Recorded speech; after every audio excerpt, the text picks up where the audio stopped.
हाय, कैसे हैं आप लोग। आई होप आप सभी अच्छे होंगे और अपनी स्टडी आप अच्छे से कर रहे होंगे। आपको थंबनेल देख के पता चल गया होगा कि आज का हमारा वीडियो किस टॉपिक पे रहेगा। हम लोग कौन से टॉपिक को आज डिस्कस करेंगे इस वीडियो में। तो आज हम लोग मैकबेथ जो हमारा चैप्टर है, नोवेल है, उस पर हम लोग बात करेंगे इस वीडियो में। इसमें हम लोग स्टोरी को समझेंगे, देन हम लोग कैरेक्टर वगैरह जो भी है उसको जानेंगे और उसके बाद हम लोग इसमें क्वेश्चन और आंसर को करेंगे। ठीक है, तो गाइज़ मैं ये चैप्टर शुरू करने से पहले आपको कुछ बोलना चाहूँगी। आप लोग मुझसे कमेंट करके पूछ रहे हो कि मैम यही क्वेश्चन एग्ज़ाम में आएंगे। तो देखिए, ये हम लोग बस गैस क्वेश्चन जस्ट प्रैक्टिस के लिए यूज़ कर रहे हैं। हमें नहीं पता कि इसमें से कौन से क्वेश्चन आएंगे कौन से नहीं, है ना। एग्ज़ाम का मतलब क्या होता है कि कहीं से भी क्वेश्चन आ सकता है, बट जो आपका टॉपिक है क्वेश्चन उसी में से आएगा। आप अगर कॉन्सेप्ट को समझ गए, जो टॉपिक है उसको समझ गए, तो मे बी कहीं से भी क्वेश्चन आ, तो आप उसको अच्छे से प्रिपेयर कर लोगे। ठीक है, तो एग्ज़ाम का मतलब यही होता है कि क्वेश्चन कहीं से भी, हमें कोई आइडिया नहीं है, हम लोग जस्ट प्रैक्टिस कर सकते हैं अपने क्वेश्चन को बुक के थ्रू। ठीक है, तो यही मुझे बस बोलना है, बट आप टॉपिक को समझ के जाओ अच्छे से। इसको क्वेश्चन जो अभी हम लोग कर रहे हैं उसको भी प्रिपेयर करो, या फिर बुक में जो क्वेश्चन है आप उसको भी करो। बिकॉज क्वेश्चन तो आई थिंक घुमाकर ही आएगा, आपको बस लिखना पड़ेगा अपने आइडिया से, आपको भी अपना दिमाग यूज़ करना पड़ेगा। ठीक है, तो ये सब चीज़ें मुझे लगा बताना चाहिए। देखो हम लोग जस्ट प्रैक्टिस कर रहे हैं यहाँ। ठीक है, मैं भी एक स्टूडेंट ही हूँ, मैं भी अभी स्टडी ही करती हूँ, तो I have no any idea. ठीक है, और मुझसे भी गलती हो सकती है ना। तो प्लीज़ आप लोग भी समझो, मैं यहाँ पर बस आपको थोड़ा हेल्प क्वेश्चन से हो जाए इसलिए मैं वीडियोज़ को बना रही हूँ। तो अब हम लोग आते हैं अपने टॉपिक पे। ठीक है, और एक और बात मैं बोलूँगी, उसके बाद हम लोग टॉपिक को शुरू करेंगे। कि देखो, मैंने जो क्वेश्चन पहले अपलोड किया है पिछली वीडियोस में, तो उसमें हाँ थोड़ा क्वेश्चन फास्ट हो गया, यानी कि उसके जो आंसर है मैंने थोड़ा फास्ट कर दिया है। तो देखो, इसलिए मैंने टेलीग्राम चैनल को ऑन किया है, और प्लीज़ अगर आप टेलीग्राम पे हो तो आप उसको ज्वाइन कर लोगे। और वहाँ पर मैंने पीछे जो भी मैंने वीडियो अपलोड किया है, तो वहाँ पर मैंने सारे क्वेश्चन को अपलोड कर दिया है, तो आप वहाँ से जाकर देख सकते हो। ठीक है, और आपको कोई चार्ज वगैरह देने की कोई ज़रूरत नहीं है, आप फ्री में उसको यूज़ कर सकते हो। तो आई होप आपके जो क्वेश्चन थे वो क्लियर हो गए होंगे। अब हम लोग अपने टॉपिक को शुरू करते हैं इस वीडियो को। ओके, तो गाइज़ हम लोग यहाँ पर मैकबेथ जो हमारा चैप्टर है उसको हम लोग समझ लेते हैं। तो सबसे पहले ये जो पॉइंट है ये इंपॉर्टेंट है, आप इसको कर लोगे। ठीक है, क्योंकि मान लो क्वेश्चन कहीं से भी आया मैकबेथ का समरी लिखने का या जो भी, तो वहाँ पर आप इस पॉइंट को यूज़ कर सकते हो कि जो मैकबेथ है वो क्या है। तो मैकबेथ का पूरा नाम जो है कि द ट्रेजेडी ऑफ मैकबेथ। से भी आपने मैकबेथ जो है वो पढ़ा होगा एक दो बार, तो आपको समझने में ज़्यादा प्रॉब्लम नहीं होगी। ठीक है, तो ये फुल नाम है मैकबेथ का, इसे आप कर लोगे। अब हम लोग प्लेस की बात कर लेते हैं कि किस टाइम में लिखा गया है और कहाँ पर ये जो नोवेल या फिर प्ले बोल सकते हो इसे लिखा गया है, कहाँ की स्टोरी को यहाँ शेक्सपियर जी ने प्रेजेंट किया है। ठीक है, तो ये जो प्लेस है आप यहाँ पर नाम देख सकते हो कि स्कॉटलैंड। ठीक है, तो ये पूरी कहानी जो है स्कॉटलैंड में बताई गई है, वहीं पर पूरा इस स्टोरी को लिखा गया है। और 11वीं सेंचुरी में, बस आपको इसमें दो ही पॉइंट को याद करना है कि ये जो स्टोरी है मैकबेथ वो स्कॉटलैंड में की कहानी को प्रेजेंट किया गया है और 11वीं सेंचुरी में। ठीक है, जो कि अभी यूनाइटेड किंगडम के रूप में इसे जाना जाता है। ठीक है, अभी के टाइम में तो इतना आप नहीं भी करोगे तो आप बस ये पॉइंट कर लोगे कि 11वीं सेंचुरी में और स्कॉटलैंड में इसको लिखा गया है। ठीक है, वहाँ के प्लेसेस को यहाँ पर दिखाया गया है नोवेल में। ठीक है, मैकबेथ जो है। ठीक है, तो आई होप आपको ये पॉइंट जो है क्लियर हो गया होगा। ओके, अब हम लोग आते हैं कैरेक्टर। ठीक है, तो मैकबेथ के हम लोग कैरेक्टर को समझ लेंगे तो हमें स्टोरी आधी समझ में आ ही जाएगी। तो मैकबेथ एक बहुत ही फेमस नाटक है। ठीक है, तो आई थिंक एक बार आपने पढ़ा ही होगा इसे। ओके, तो हम लोग आते हैं हमारा जो कैरेक्टर है। ठीक है, तो यहाँ पर मैंने कैरेक्टर को सभी जो है इम्पॉर्टेंट कैरेक्टर है इस नोवेल के, इस नाटक के। ठीक है, तो उसको मैंने लिया है। तो हम लोग बात कर लेते हैं एक एक करके, जल्दी जल्दी हम लोग करते नहीं तो वीडियो बहुत लॉन्ग हो जाती है समझने में ही हमें। ओके, तो अब हम लोग आते हैं, जैसे कि यहाँ पर आप फर्स्ट कैरेक्टर देख सकते हो जो कि किंग डंकन है। ठीक है, ये स्कॉटलैंड के किंग होते हैं। ठीक है, ये फर्स्ट किंग होते हैं और इन्हीं का मर्डर करके जो मैकबेथ है आगे राजा बनता है। ठीक है, इसी पे स्टोरी को दी गई है। तो इसमें किंग डंकन की भी जो स्टोरी है वो काफ़ी इंपॉर्टेंट है। ठीक है, और इनके 2 बेटे होते हैं, ठीक है। तो किंग डंकन जो है इनके कितने बेटे होते हैं? 2 बेटे होते हैं, ठीक है। तो आप नाम याद कर सकते हो यहाँ पर। पहले का नाम है हमारा मैलकॉर्न और दूसरे का नाम है डोनाल्ड, ठीक है। तो ये दोनों बेटे किसके होते हैं? किंग डंकन के, ठीक है। ये जो होता है वो बड़ा बेटा होता है और ये छोटा बेटा होता है, ठीक है। तो इन पॉइंट को आप याद कर लोगे, ये दोनों ही, ठीक है। तो उसके बाद हम लोग बात कर लेते हैं हमारा जो तीसरा कैरेक्टर यानी कि चौथा जो मेन कैरेक्टर इसमें कौन है, उसको हम लोग देख लेते हैं। तो आगे का हमारा जो कैरेक्टर है खुद मैकबेथ है, ठीक है। तो मैकबेथ भी जो है वो एक इम्पॉर्टेंट कैरेक्टर है इस नाटक में, क्योंकि पूरी कहानी मैकबेथ पे ही है। मैकबेथ हीरो भी है और विलन भी है इस नोवेल का, ठीक है। तो ये पूरी कहानी जो है मैकबेथ पे ही है, ठीक है, जो कि सेकंड किंग बनता है स्कॉटलैंड का, ठीक है। तो आप इस पॉइंट को याद कर लोगे। बाकी स्टोरी हम लोग जब समझेंगे तो वहाँ पर हम लोग पूरा थोड़ा और डिटेल में बात कर लेंगे, ठीक है। उसके बाद हमारा जो कैरेक्टर है आप यहाँ पर देख सकते हो, जो कि है लेडी मैकबेथ, ठीक है। तो लेडी मैकबेथ का भी कैरेक्टर बहुत ज़्यादा इम्पॉर्टेंट है। इम्पॉर्टेंट इसलिए है क्योंकि ये जो है वो एक ऐसी वुमेन को यहाँ पर प्रेजेंट किया है जो शेक्सपियर जी हैं, कि औरत को यहाँ औरत जो है कठोर रूप में भी हो सकती है, इस चीज़ को यहाँ पर दिखाया गया है। और ये वाइफ होती हैं किसकी? ये मैकबेथ की वाइफ होती हैं, ठीक है। तो आई होप आपको ये भी कैरेक्टर समझ में आ गया होगा। बाकी हम लोग स्टोरी बात करेंगे तो वहाँ पर हम लोग इन सारे कैरेक्टर के बारे में और अच्छे से समझ लेंगे। अब इसके बाद का जो कैरेक्टर है उससे हम लोग देख लेते हैं। तो उसके बाद का हमारा कैरेक्टर है बैंक्वेट, ठीक है। तो ये भी एक इम्पॉर्टेंट कैरेक्टर है, ठीक है। तो ये जो होता है ये भी स्कॉटलैंड का यानी कि किंग डंकन का एक जनरल होता है, एक सिपाही होता है, और ये बैंक्वेट का एक बहुत ही अच्छा फ्रेंड भी होता है, ठीक है। और उसके बाद हम लोग आते हैं नेक्स्ट जो हमारा कैरेक्टर है वो है बैंक्वेट का सन यानी कि उसका बेटा, ठीक है। तो उसका बेटा जो है वो भी इसमें कैरेक्टर में आएगा, बट इतना इम्पोर्टेंट नहीं है, ठीक है। बस आप नाम याद कर लोगे, जिसका नाम रहता है फ्लिंस। इसके बाद का कैरेक्टर हम लोग बात कर लेते हैं जो कि हमारा है मैकटॉप, ठीक है। तो मैकटॉप जो है वो मैकबेथ के बाद एक इम्पॉर्टेंट कैरेक्टर है, क्योंकि यही जो होता है वो मैकबेथ को मारता है स्टोरी में एंड में, जब हम लोग स्टोरी को बात करेंगे वहाँ पर, ठीक है। तो ये भी कैरेक्टर इम्पॉर्टेंट है। तो गाइज़ ये सारे जो कैरेक्टर है ये इम्पॉर्टेंट है इस नोवेल में, इस नाटक में, इसलिए मुझे समझाना था आपको। और कुछ और कैरेक्टर है जो कि आप यहाँ पर देख सकते हो, सुपर नेचुरल कैरेक्टर, ठीक है। तो सुपर नेचुरल जो कैरेक्टर है हमारा, तो इसमें कौन कौन से आते हैं, जैसे कि हम लोग बात कर लेते हैं कि सुपर नेचुरल कैरेक्टर में, यानी कि अगर आपने स्टोरी पढ़ी होगी तो आपको पता होगा कि यहाँ पर जो शेक्सपियर है उन्होंने दिखाया है सुपर नेचुरल पावर को, यानी कि देखो यहाँ पर चुड़ैल को दिखाया गया है, नेचर की शक्ति को दिखाया गया है, ठीक है। अच्छी चीज़ों को यानी कि लाइट को दिखाया गया है, डार्कनेस को दिखाया गया, ये सब क्या है? ये सब सुपर नेचुरल पावर है, ठीक है। तो मुझे लगा इसको भी आपको अच्छे से एक्सप्लेन कर देना चाहिए, ठीक है।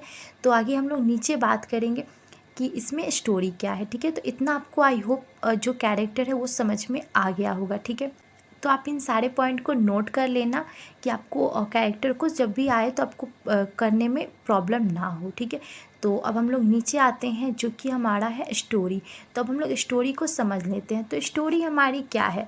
तो मैकबेथ जो हमारा स्टोरी है, सबसे पहले हम लोग स्टोरी का बेसिक चीज़ जान लेते हैं। तो अभी मैंने आपको बताया कि ये जो स्टोरी है वो 11वीं सेंचुरी में लिखी गई है, ठीक है। किसके द्वारा लिखी गई है? तो ये बहुत ही फेमस जो विलियम शेक्सपियर राइटर है, इनका नाम हर कोई जानता है, ठीक है।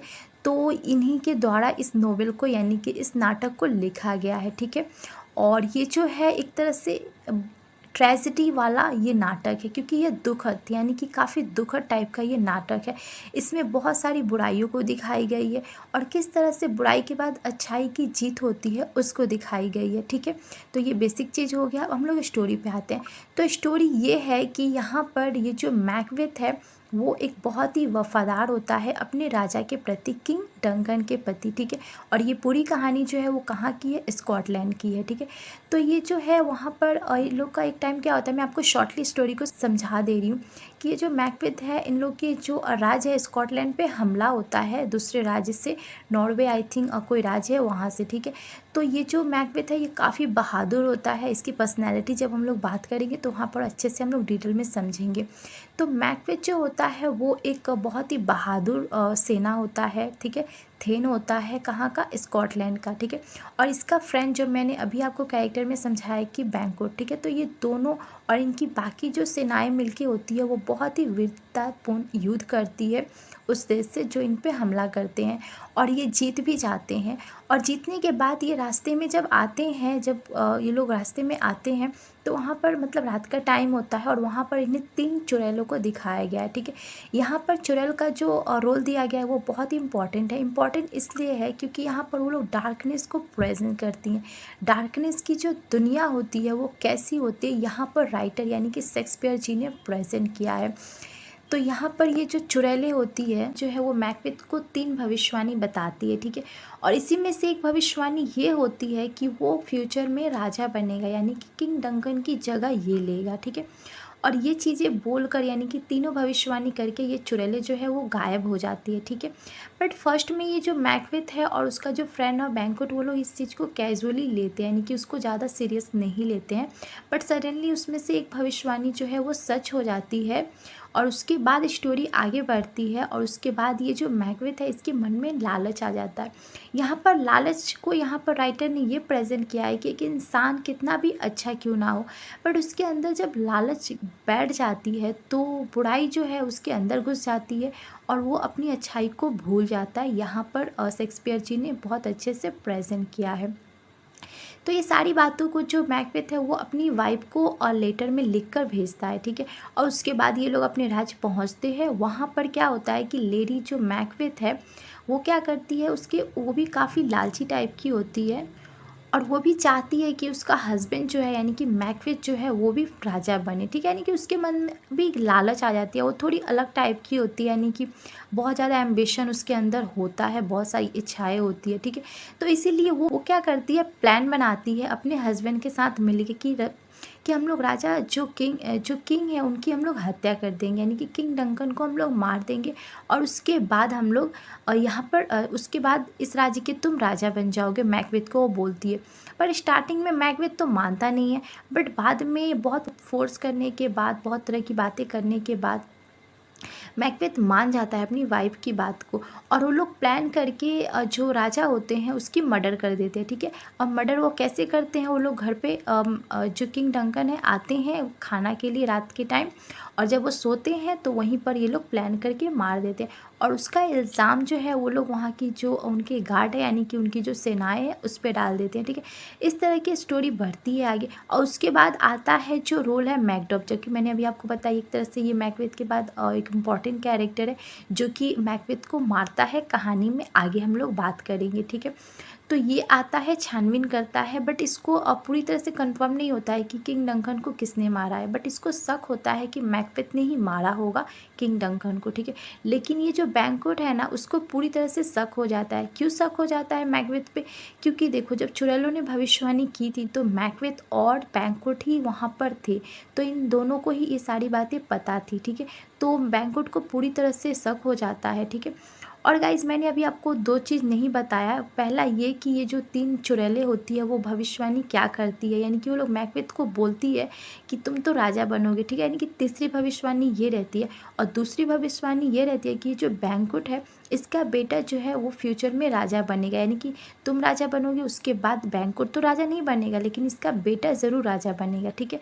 तो उसके बाद ये जो प्रॉब्लम है वो सॉल्व होती है, यानी कि किंग डंकन की जो बातें थी वो स्टॉप हो जाती है।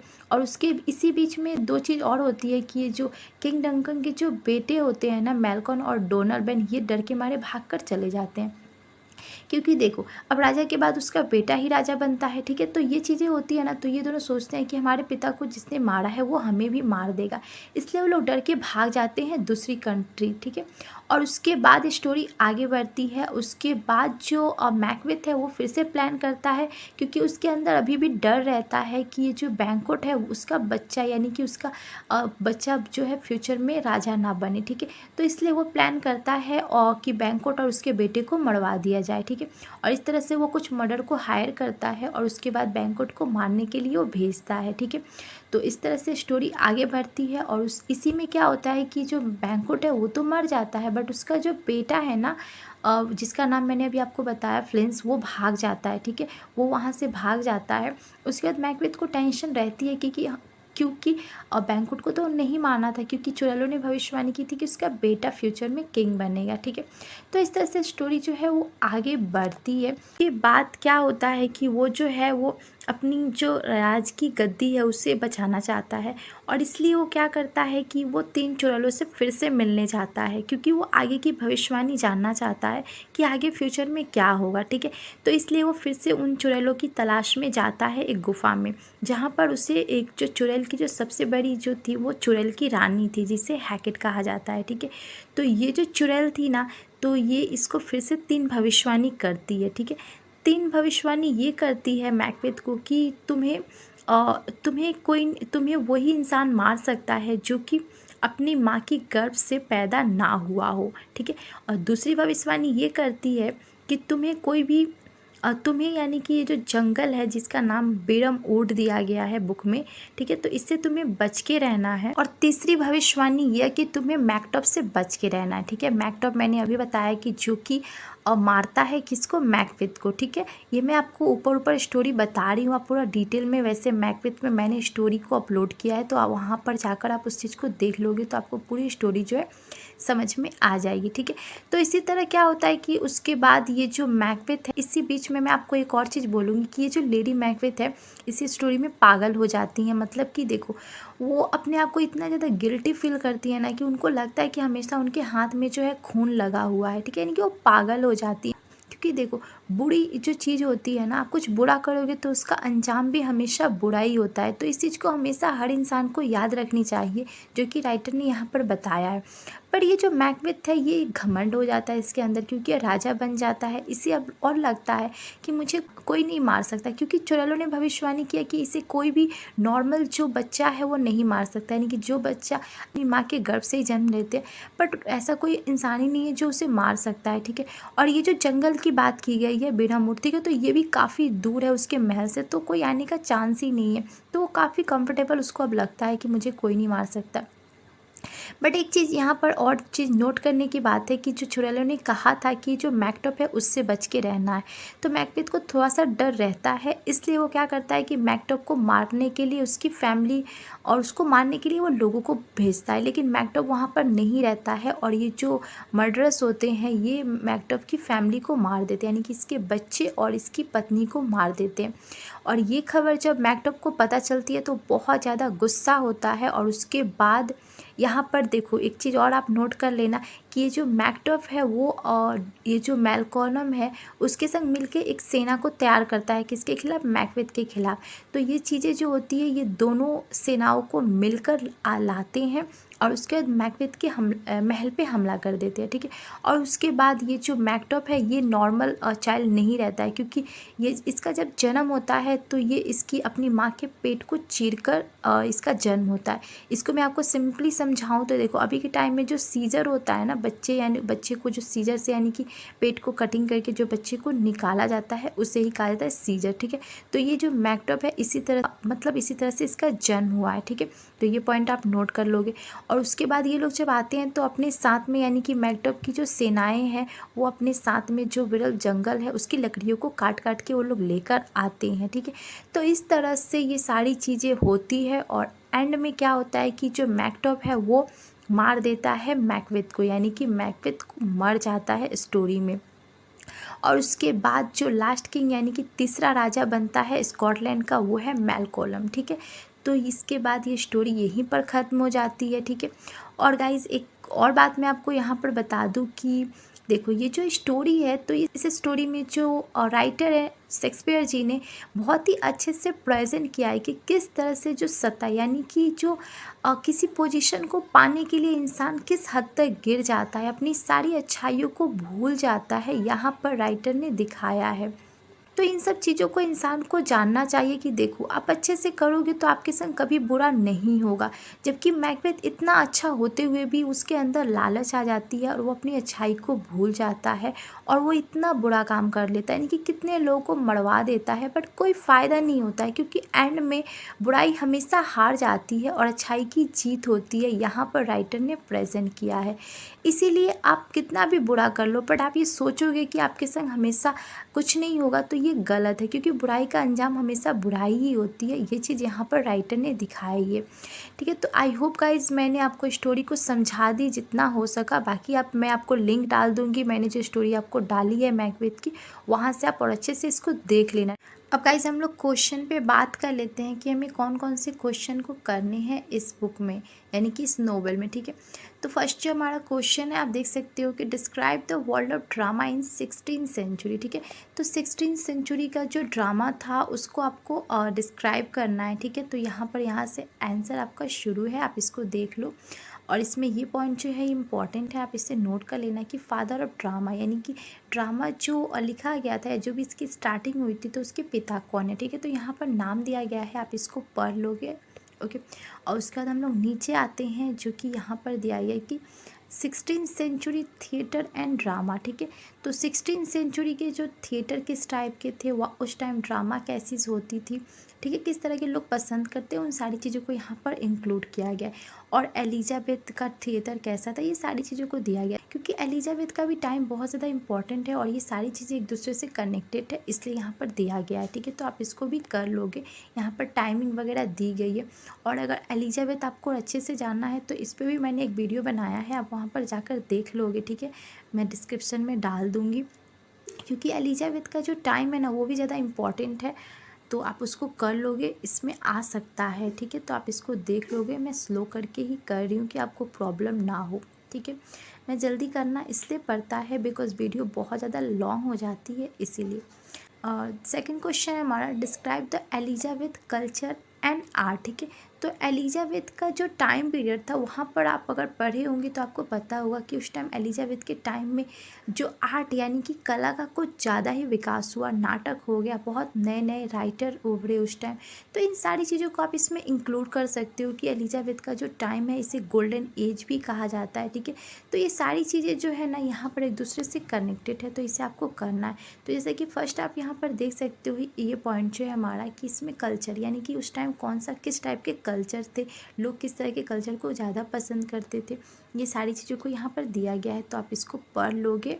ओके, अब हम लोग थोड़ा सा नीचे आते हैं, तो नीचे में हमें आर्ट मिलेगा, यानी कि एलिजाबेथ का जो वर्ल्ड का टाइम था, तो उस टाइम आर्ट यानी कि कला का क्या था रोल, या क्या क्या न्यू चीज़ थी उस टाइम, उसको यहाँ पर बताया गया है। ठीक है, मैं बहुत ही स्लो करके मूव कर रही हूँ कि आपको प्रॉब्लम ना हो।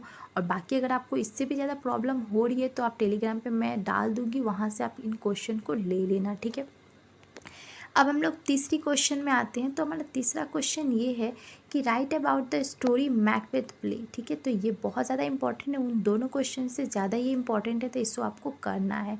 ठीक है, तो मैकबेथ जो प्ले है इसका स्टोरी को आपको लिखना है, तो मैंने अभी आपको जो स्टोरी समझाया आप उसको सिंपली लिख दोगे अपने लैंग्वेज में। ठीक है, बस यही करना है।